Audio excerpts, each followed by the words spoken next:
Okay, while everyone finishes that, I'm going to take the moment now to introduce our next group. We have Shailene Woodley, who plays Triss. Theo James, who plays Four. Our director, Neil Berger. And the author of Divergent and its 2 following books, Veronica Roth.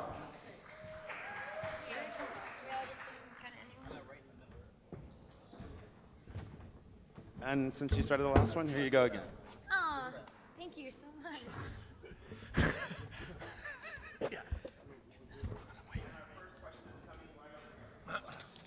Hi guys, you get to keep one of those. I'm Mark Walters with BigFanboy.com. Thanks for coming out to Comic-Con. I'm really excited about this film. Neil, I've loved your work. I was wondering if you could talk a little bit about taking on a project like this. You're known for making great movies with modest budgets, but this is obviously a much bigger project. I was wondering if you could talk about maybe some of the pluses and minuses of working on something that is a grander scale, and then if you guys want to talk about what Neil brought to this project that made it special in your own minds. So now I'm making a modest movie with a great budget, right? That's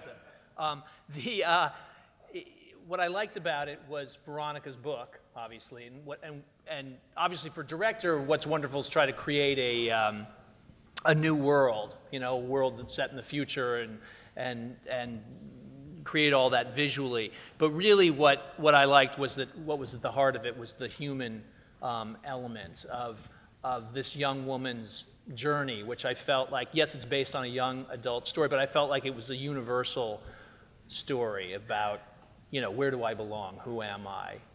Who am I loyal to? Am I loyal to my family? Am I loyal to myself?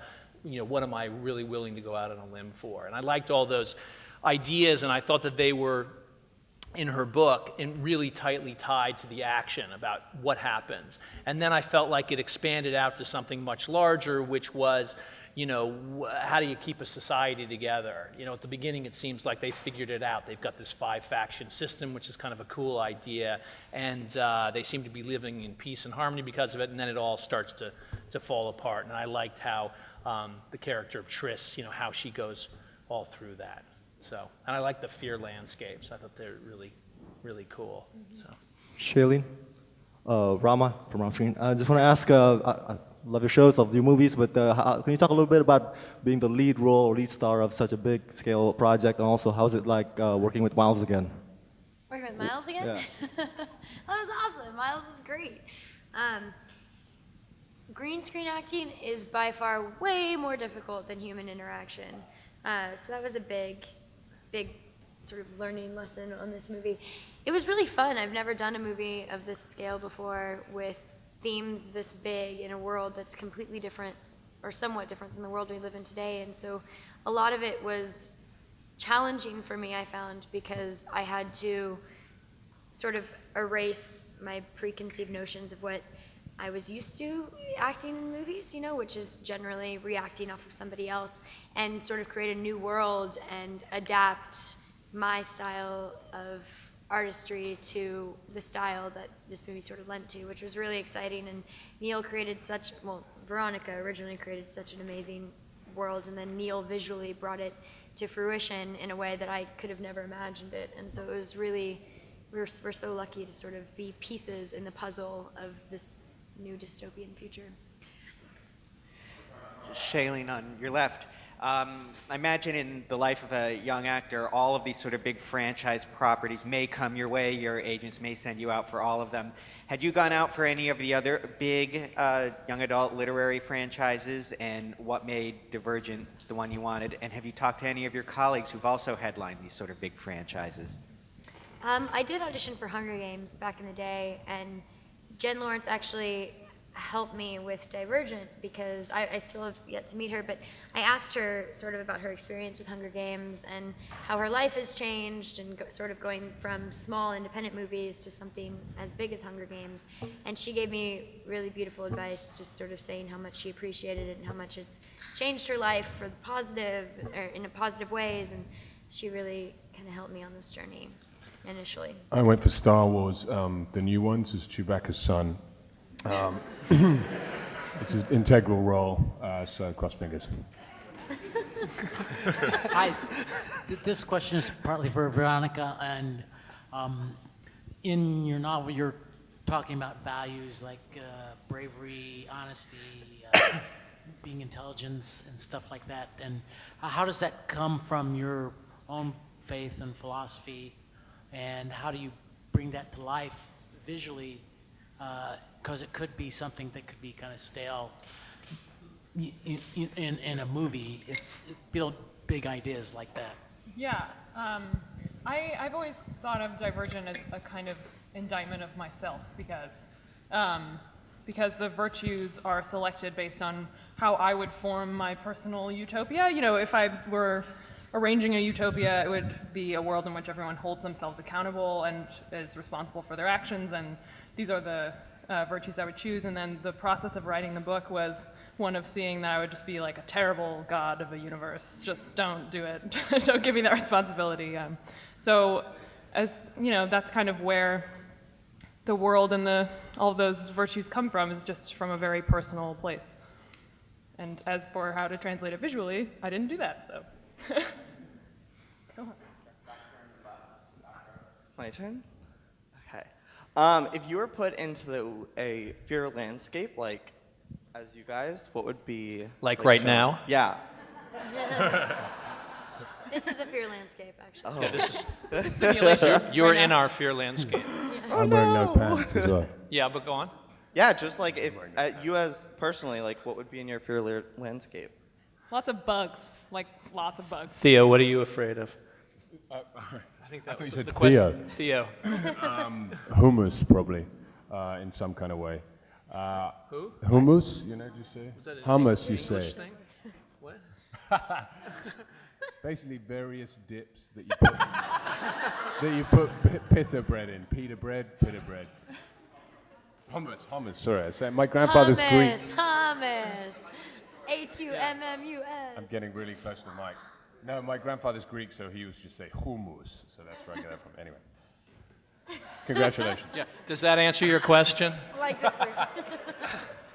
Shailene, what are you afraid of? I think, one of Triss's was pretty I'll good. be asking all the questions from now on. She got pecked by crows. That's pretty terrifying. Yeah. I would not like that at all. My mom picked the crows. Did you know that? Did she? I said, spiders or crows? And she said, crows. And Yeah. That's how it happened. I think that's worse than spiders in Oh, a yeah. way. That's awful. Way Ugh. creepier. Yeah. Yeah, no, I'm not into that idea. Hi, this is for Shailene. In the last panel, they talked about how you'll be giving up a lot of your privacy for the role, and you've addressed it here as well. And there'll be positives, but there's also be negatives being such a high-profile project. What do you think will make it worth it about this role? I mean, I think that the whole anonymity thing is a very interesting concept. But I think that if you lead the life that you want to live and you are the person that you want to be, then there's really not a lot to be afraid of, or there's really not a lot of negatives, because I think you can create a life outside of yourself that sort of this industry is able to infiltrate, but then you create a life inside of yourself that nobody really has access to. And so I'm just excited for it. I'm excited for the future. I know, Theo, you're very afraid.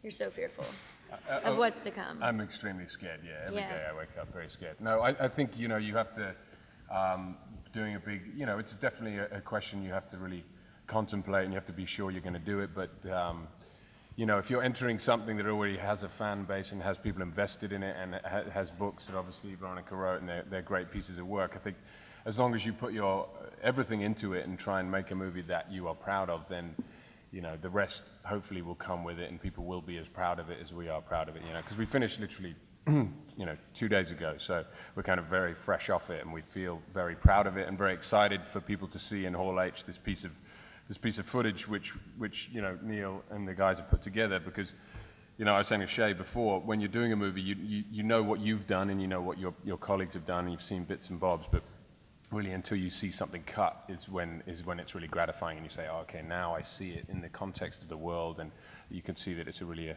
to be a really strong piece of work. Well done. Yeah, what? Hi, my question is for Shailene. Did you read the book before over here? Oh, no. Where are you? Right here. Oh, hi. Did you read the book before you started shooting, and what inspiration were you able to take for your character from the novel, or did you stick strictly to the script? I read the book. Yeah, I definitely read the book before. I read the book before there was a script that I read. And luckily for me, it was written from Trish's point of view. So Veronica kind of did a lot of the work for me. Totally different work. Totally different. Before scenes, I would go back to the book and sort of see what Veronica had put in there in Trish's mind and the mindset behind each scene, and that really helped me a lot get into the emotional stature of where Trish was in that particular place. Hi, this question is for Veronica. I was here a few years ago when you first were here with your book, when it was sold and bought and you knew it was going to be a film. How is it to be back here now with the film? Man, it's crazy, because 2 years ago, I did like a very brief little press conference, and I was scared out of my mind. I was sitting at a table just like this, and it was just me, and I was like, okay, how's this gonna go? But this year, it's just so exciting to, have something to share with people and to have that something be so awesome, I think. Yeah, I'm really excited for everyone to see this footage, and I'm excited for them to get to talk to these wonderful people, and it's all been great. Hi, my name is JJ Duncan. I'm with Zimbio.com, and my question is for Veronica. One of the main things about the concept that jumps out to me is that in my high school, as in a lot of high schools, all the tables are sort of divided up at lunch tables, and the Divergent idea kind of struck me as similar to the high school being divided up like that. What table did you sit at in high school? Oh, what a question. My high school wasn't one of those like easily dividable high schools. I was a nerd, I guess. Yeah. Yeah, it's good. This is a great place to be a nerd. I mean, Comic-Con? Yeah, bring it on. Hi, this is Katie with Monday Moms, and I have a question for Shailene and for Theo. What is something that you guys admired about the characters you both played? I had an affinity with the character from the very first time I read anything on it, because I liked, he was different to me because he had a very grounded, quiet sense of masculinity, which I don't think you see much these days, and it's kind of reminiscent of those, in my mind, his character, those old movie stars. I said to Neil, the kind of Paul Newmans, this strong sense of masculinity, but without having to show it, and with being watchful and intelligent, but also encompassing all those traits of someone with strength and a kind of common sense of, a strong sense of being. That was for me. I really admire Trish's sense of selflessness. I know that she sort of grew up with that, and it was engraved into her at a very young age, but I think that is a trait that we could use a lot more of in the world today, and I think that, coupled with the bravery that she's sort of forced to call upon, makes for a really profound, complex human, and I really found her admirable in that way. Hi, Sarah Kizak with the MacGuffin podcast. My question is for Theo. Obviously, not many people have probably heard about you prior to getting this. You were the foreigner flirt from Downton who made a tragic end. What's Downton? So what was it like coming into this with, really you weren't on anyone, at least fan-wise, radar for this character? Wow, interesting question. It was good, actually, for me, because I came in late doors. They had been looking for a long time to kind of fulfill that spot, and they hadn't found anyone. And as soon as I kind of came in and I met Neil and I met Shay, it was a very natural fit, and it happened very quickly. And that is gratifying, because I kind of knew that they had invested in me and found something that they'd been looking for a long time, which is a good place to be in, because you feel safe and you feel gratified and wanted. And he's a tough character to find, I think, because he is young, but he's an old soul, and he has a lot of complexity. So it was good. Hi, I'm Romancia from TV After Dark. This question is for Neil Berger. Like, how true, as a fan of the books, how true to the books is a movie to the book? I think it's going to be very true to the book. Actually, obviously, a movie is a different beast than a book, and it's Are there like going to be a few surprises for fans? What's that? Are there going to be a few surprises for fans? I think so. I think 4 is only in 2 scenes. I play a small chihuahua. 4 because I have 4 feet. No, but I think that was the great challenge of making this movie was to try to fit as much of the book into it, because there's so many characters in the book that are, that have their function in the book and that are kind of beloved, and so many great set pieces, and too many really to fit into a movie. But we really worked hard to squeeze them all in and to kind of come up with an idea for a movie that was, even more fast-paced than usual and more kind of denser than usual, with so many, there's 3 villains, and there's, she's got a whole set of, friends, and there's her relationship with her parents and her relationship with Janine Matthews, and with, it's real, there's a lot going on in the book, and there's going to be a lot going on in the movie, and that was the real, so it's very faithful to it. Obviously, certain things are kind of smoothed out or combined to make them, so there's sort of one kind of essential dramatic journey in the movie, whereas there might have been more kind of turns in the book, but it's pretty faithful. Thank you. Which is exciting. Quick question for Theo James. I'm a big fan, actually, of your singing. So I know you have a band. Are you going to be doing any of that lately? I thought you were about to ask me to sing. I was like, I was, will. but No. in reference to Divergent. Do you do that in Divergent? Okay, thanks. Yes, no, that is part of my, yes, I do, on the side, I like to do that. That is kind of something I've done since I was very young, and I did music at college, and that's part of my thing. So yeah, and it's a good way to kind of purge yourself of one kind of work sphere and dive into something else. It's an a cappella group, right? Yeah, a cappella hip hop, Euro house beats.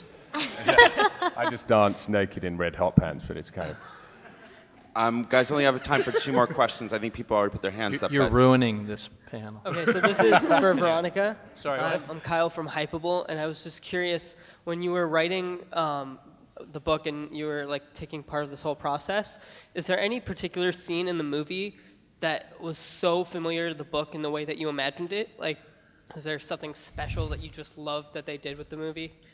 The scene that felt the most familiar was the Ferris wheel scene, because it was the Ferris wheel that is in Chicago that I wrote about. That Ferris wheel, they were climbing that Ferris wheel on the ladder that I researched to make sure it was there. And it was like, oh, this is exactly right. I mean, a lot of it felt very, very familiar because, as Neil said, I mean, it's very faithful. I was trying to think of pivotal scenes that had been cut the other day, and I was like, I don't really think I can remember any. So, yeah.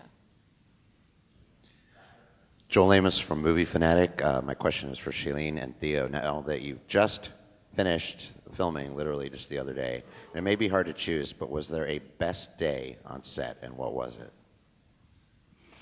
My favorite day was the there was a lot of good days, man, to be honest. But the Ferris wheel day was pretty special.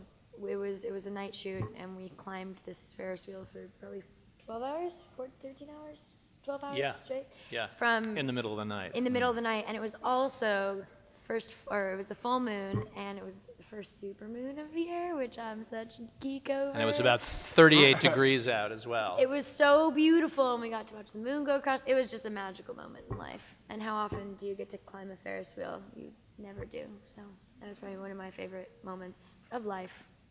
Wow, that's awesome. It was very special. I'd say mine was the kind of climatic scene of the movie is when Four has been put under this serum, and he's not himself. And Tris, she comes to basically, she comes to save the day, and then there's a fight scene between them, and then she essentially wakes him up through love. It sounds kind of, but it was a very powerful scene, and we were both sweating, and I had my hands round Triss, Shays, I'm getting confused. It was around They're so my neck. similar, around her She was neck, and you know, choking me. there's this moment where we just connect, and it felt very real, and it's also it's a great way of adding emotionality to a big action set piece, and I think it's going to be a really beautiful part of the movie. I agree. All right. Thank you all very much.